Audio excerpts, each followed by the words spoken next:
You can feel it. Florida is still building like the boom never ended.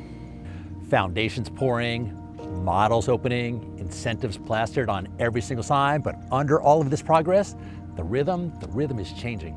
And everybody's asking the same question in 2025. When does it all slow down?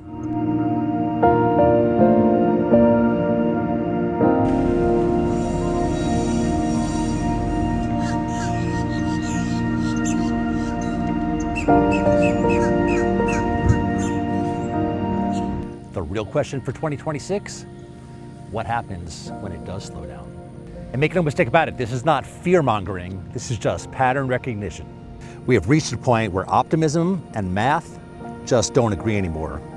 Even here on Florida's Gulf Coast, Lakewood Ranch, Bradenton, Welland Park, Parish, new homes keep rising, but affordability definitely hasn't followed. Rates are high, wages are not, and the cost of living, it just keeps climbing. Okay, so in my opinion, 2026 is not going to see a market crash. I know a lot of you think it's going to be, but it is definitely going to be a correction, a reset of expectations for buyers, for sellers, and for real estate agents alike. Okay, so let's start with what you can see right now. We are certainly going to see more new construction, and not just here in Lakewood Ranch, but all throughout Sarasota and Manatee counties. Bradenton is expanding north. Parish is just exploding. Welland Park, it feels like it's doubling every year. And builders are pushing hard to move inventory, offering rate buy downs, free upgrades, even cash back. That tells you everything that you need to know about demand right now. And at the same time, economic uncertainty is everywhere right now. Talks of a recession, the midterm elections are coming up. The Fed is hinting at higher for longer. No one can predict the future. I can't predict the future, but it is definitely clear. The era of cheap money, it is over. So what does that mean for Florida? Well, buyers are certainly hesitating. Sellers are getting nervous, and builders, man, they are still building like it's 2021. Road construction from Tampa to Venice, it shows growth, but it also shows strain. Too many people chasing too few affordable homes and a cost structure that doesn't line up with today's local wages. And meanwhile, migration, the fuel behind Florida's rise, is cooling off. And sure, of course, there are still people moving here from high-tax states like New York, especially now that New York City has a new mayor. They're not really loving his policies, but it's definitely not like before. And for the first time in years, more Americans are leaving high-risk coastal zones than moving in. Florida has always been the destination, but now some are asking what the long-term cost of that growth really is, from flood insurance to property tax debates and infrastructure stress. And of course, there's talks that property taxes could even change completely if the governor gets his way. Combine that with the insurance crisis and the U.S. Courts of Appeal decision allowing Florida to ban certain foreign buyers, this is not the same market we had just 2 years ago. And yet, homes keep going up, signs keep appearing, and everyone acts like the music's still playing. But beneath that confidence is an industry quietly unraveling. Real estate agents leaving the business in record numbers, commission rules changing forever, a market where up to half the licensees may be gone by the end of 2025. What 2026 is really bringing is not collapse, it's just clarity. A shakeout that leaves the professionals standing and forces everyone else to adapt or walk away. We built an entire economy on the idea that Florida could just grow forever. That sunshine, space, and freedom would always outweigh costs, crowding, and complexity. But the math has finally caught up to the marketing. Across Sarasota and Manatee County, the average cost to live has outpaced the wage growth for the fourth straight year. Property insurance costs are up, taxes are being rethought, groceries, utilities, HOA dues are all higher. And even with new construction discounts, affordable doesn't mean affordable anymore. And here's what's strange is that we don't have enough homes, but we don't have enough homes that people could actually afford to buy. That is not a shortage, that is a disconnect. And builder incentives, they're going to keep rolling into 2026, rate buy downs, design credits, free swimming pools, anything to keep volume moving. But each deal that they close pulls another buyer away from the resale market, leaving traditional sellers wondering how they can possibly compete.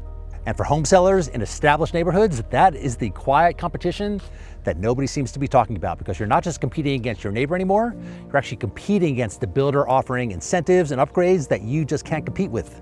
And the ripple effect is everywhere, from Greenbrook Village to Venice, from Parish to Nokomis. Established communities built 15 years ago are now judged by new home standards. And yet many of those homes, better locations, mature landscaping, lower fees, they are the real long-term value. And this is where local knowledge starts to matter again. Because the next phase of Florida real estate will not be about hype, it'll be about fit. Lifestyle fit, financial fit, reality fit. And for homeowners, that's both good and bad. Good because the noise will finally fade, and bad because there's going to be fewer people who actually know what they're doing. And it's not just real estate that's shifting, it is trust. Buyers don't believe what they hear online, sellers don't believe the market data. Everyone's waiting for proof before they act, and by the time they see it, the opportunity's already passed them by. And meanwhile, the rest of the country is watching Florida's next move. Will people keep coming from high tax states? Maybe. But migration is already recalibrating, and the flood risk data is starting to shape the next decade of where Americans choose to live. And for years, Florida was the escape plan. Now it's just the test case. And that is the uncomfortable truth. Florida isn't in danger, it's just maturing. The question is whether or not everybody else can handle that reality.